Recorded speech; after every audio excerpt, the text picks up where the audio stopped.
hello, good day. I am Angieliquie Mejilla from BSN 1A. So, today let's talk about proteins.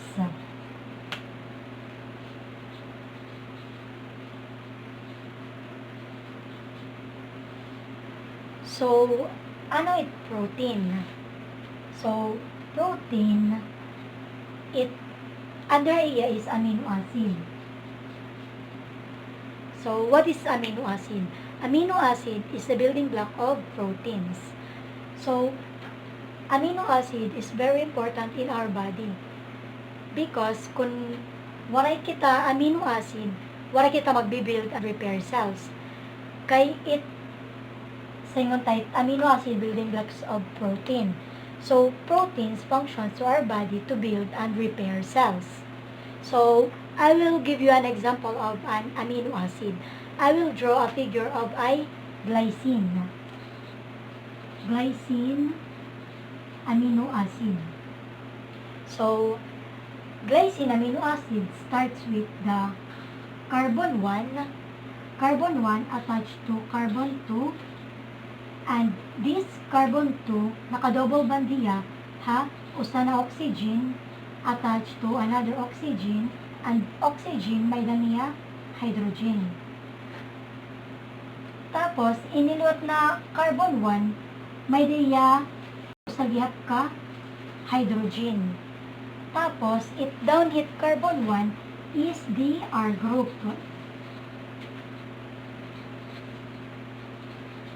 R group may niya gihap usa ka hydrogen. So an carbon 1 attached gihap niya usa ka nitrogen. As what I've said earlier, this model is a glycine. Glycine contains nitrogen. So, diya carbon 1 nakatouch sa nitrogen, and nitrogen consists of may dagit kaya nakatouch sa iya nga duha ka hydrogen. One hydrogen, another one hydrogen. So, this model is a glycine amino acid. So, an glycine amino acid may daya sinisiring na amine group and carboxyl group. So, as what you see yung nakikitaan is the R group. So, an carboxyl group contains of COOH. May carbon, usa nga carbon, duwa nga oxygen, tapos usa nga hydrogen. So, this will be your carboxyl group. Carboxyl group. And the amine group consists of 1 nitrogen and 2 hydrogen. So, nakikita niyo, ini po iyang may daniya nitrogen. So, this side will be an amine group. Amine. So, carboxyl group, COOH, amine group, NH2. So, ini na center niya, may daniya aminian R group. So, ini nga carboxyl group is constant. An amine group, constant gihap. Both sides are constant. Constant. Diri hira nagbabago. Pero nila inihira amo. The only thing that change is the R group. This R group. This R group, amoy niya ang side chain han amino acid. So, amo la niya ang nagbabago. Amo la nag-change. Again, the carboxyl group and the amine group is constant, while the R group is changing. So, let's talk about the acidity and the basic group and acid group of an amino acid. So, paano kang makakayakan kung acid iya or basic nga amino acid? So, first, to be easily understand, the carboxyl group is an acidic group. this carboxyl group is an acidic group. So, and this amine group is an base.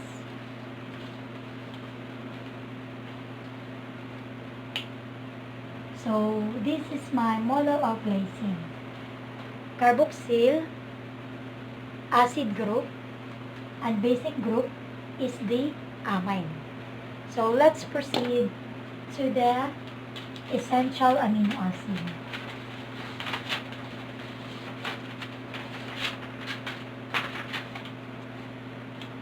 So, essential amino acid. Paano mo what is the importance of essential amino acid? So, our body needs 20 different amino acids. So, ini yung damot amino acid dito aton body.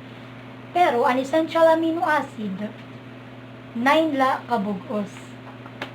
Only 9 are essential. Why? Kay diri yan na-perform ha aton body. So, kailangan itaton kakaon, makukuha nato niya ha good dietary sources like ha meat or ha eggs, tofu. Dapat makakuha kita hin amino acid through food. So, asya essential kay diri na perform ha aton body and 9 essentials amino acid. Asya yung tawag na essential. Iba na perform aton body. So, let's move on to chirality of amino acid. So, as we all know, chirality means mirror image. So, chiral is a mirror image. So, to make it short, of the chirality of amino acid, all amino acids are chiral, meaning mirror image, all except glycine.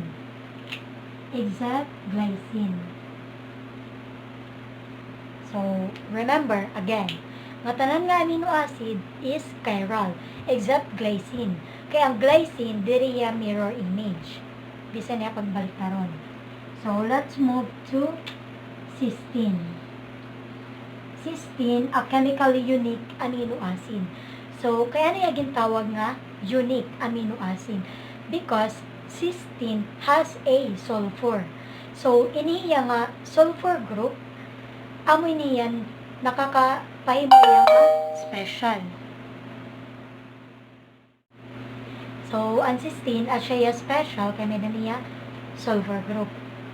Ini nga reactive sulfur group diriya ma-replace hin iba na amino acid kay an functional group han sulfur na po-form ha cysteine residues na permanente na nga component han protein primary structure. So, asya special and cysteine. Remember, may the sulfur. So, let's move to peptide. So, as an peptide, di ba, nakasaring kita nga, an protein consists of a long peptide chain. So, ini nga peptide, may nakita sinisiring nga, dipeptide, tripeptide, oligopeptide, polypeptide. So, an amino acid is a polypeptide chain kay nakonsistiyahin long nga peptide chain, damo nga peptide. So, dipeptide, so, there are 2 amino acids. So, tripeptide, 3 amino acids. So, ang dipeptide consists of 2 amino acids. Tripeptide, may 3 amino acids. Oligopeptide, meaning few. So, ini nga few, mga 10 to 20 amino acid chain niya. And polypeptide, consisting of long chain of amino acids. So, dadamo yung amino acid. So, let's move on to biochemically important small peptides. Very important peptides are enzymes nga nabulig han aton hormones. So, importante ra kay peptide nabulig han catalysis han direction han pagform han aton hormones. For example, the LH and the LH growth hormones, FSH, and etc. Other hormones are, some hormones are peptides nga nabulig ha aton life's biological function. So, importante ra biologically kay, for example, kung may problema ha aton peptide, magkakaproblema gyapon aton hormone. Kung may problema growth hormone, dire kita mahitaas. Kung may problema ang aton LH or FSH nga hormone, it aton pag menstrual cycle magiging irregular. So, kailangan naton hin peptides para maupay gyapit aton pag-function tat mga hormones. So, let's move on to general structural characteristics of protein. So, general structural characteristics of proteins. So, an protein is a long polypeptide chain.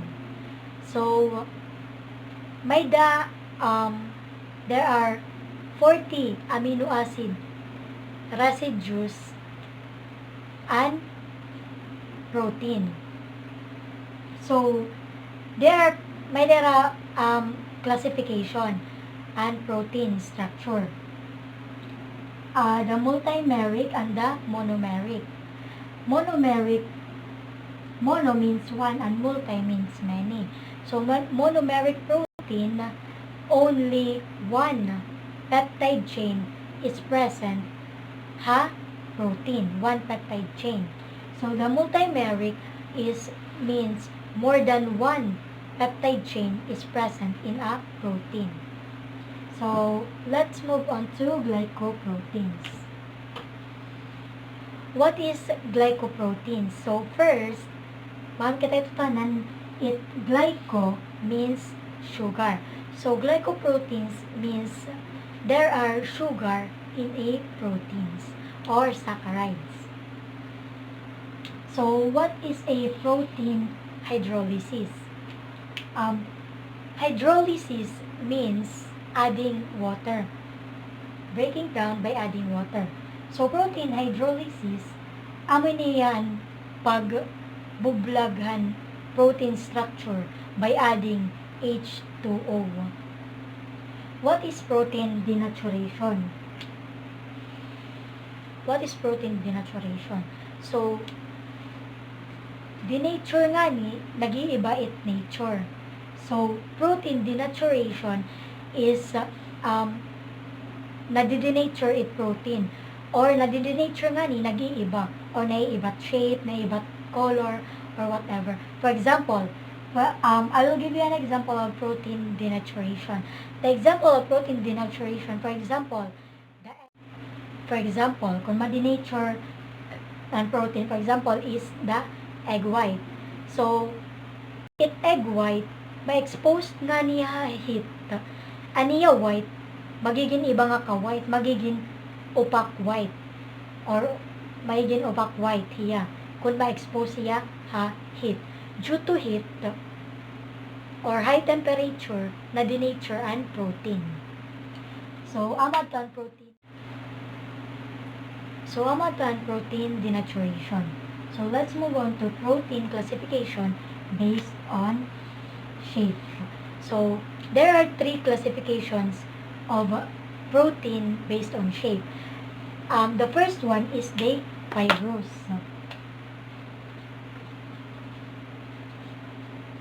Fibrous protein. And fibrous is a linear. So, amon iya shape. Linear layer. And number 2 is the globular. So, ang globular is a bagayan alpha helix. Aminate globular shape. Linear and fibrous. Globular is bagayan helix. So, the third one is the intermediate. Intermediate protein. So, intermediate protein can either be fibrous protein, linear, or globular, or na-coiled. So, I have here examples of a fibrous proteins and globular proteins. So, the fibrous proteins, which is linear, is insoluble, and globular is soluble. So, an intermediate can either be insoluble or soluble. So, these are the examples of fibrous and globular. Example of fibrous proteins are keratins, found in wool, feathers, hooves, silk, and fingernails. Collagens, found in tendons, bone, and other connective tissues. Elastins, found in blood vessels and ligaments. Myosins, found in muscle tissue, and fibrin, found in blood clots. Amo to an example han fibrous proteins like our hair di have fibrous proteins gapini. So number 2 is the globular proteins, which are soluble. So examples are insulin, regulatory hormone for controlling glucose metabolism, yung gagamit ang mga diabetic, myoglobin involved in oxygen storage in muscles. Hemoglobin involved in oxygen transport in blood. Transferrin involved in ion transport in the body. Immunoglobulin involved in immune system responses. So, amad to an example han globular protein. And may dagap kita sinisaring na protein structure. Kanina, our inihiya is protein classification based on shape. So, we have 4 protein structures. The primary, secondary, tertiary, and quaternary structure. The primary structure, amo iniya. Bagat linear lagi hapon niya ang primary structure and protein. Ini ang mga amino acid din. So, primary structure, the sequence of amino acids present in protein peptide chain. Amo niya, linear lagi hapon. So, secondary structure, there are 2 types of secondary structure. The first one is the alpha helix. Second one is the beta pleated sheet. Alpha helix is this shape. Aminin alpha helix. And beta pleated sheet, aminiya. Bagan pleats. So, and present in ira nga bonding and secondary structure is the hydrogen bonding. So, di ba, for example, amini an primary structure, linear. Mag-band nga ni magkamay da polarity or attraction han negative and positive, maga-alpha helix na niya an iya shape. So, magiging secondary na hiya. Tertiary structure is this one. Supercoiled na hiya. Aminit tertiary structure na supercoiled hiya. Ang quaternary structure, kwan na hiya. 3-dimensional shape of a protein consisting of 2 or more independent peptide chain. So, iniya, may na niya 2 or more peptide chain nga nagko-coiled. So, amod to an quaternary structure. So, that ends my explanation about the protein amino acid. About the amino acid, the building blocks of protein, which functions at our atom body to build and repair cells. So, thank you for watching.